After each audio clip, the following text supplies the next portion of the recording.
Aux États-Unis, en France, mais aussi en Europe, le harcèlement sexuel n'a pas de frontières.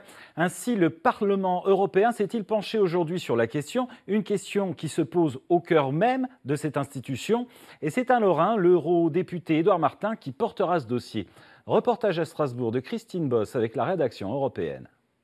En pleine réunion officielle, il est tout sourire devant l'objectif d'une photographe jusqu'à envoyer ce petit bisou. Ce n'est pas du harcèlement, mais sans aucun doute un comportement déplacé.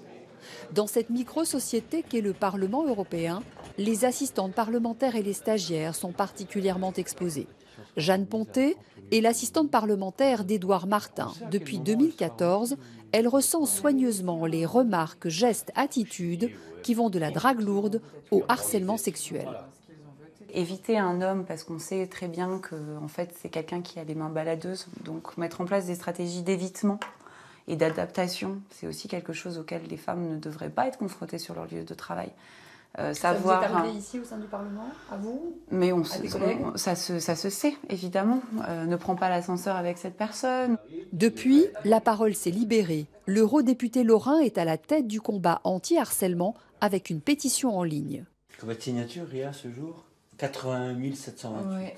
Le Parlement réclame la mise en place d'un système de protection au sein de l'institution pourtant déjà doté d'un comité anti-harcèlement qui n'a enregistré qu'une dizaine de plaintes pour harcèlement moral. Je sais de sources sûres, parce que j'ai y compris échangé avec quelques victimes, qu'il y a eu des cas graves de harcèlement sexuel. Donc on se dit que si ces personnes ne saisissent pas les structures existantes, c'est qu'elles estiment que le comité actuel n'est pas approprié à ce cas spécifique de harcèlement sexuel.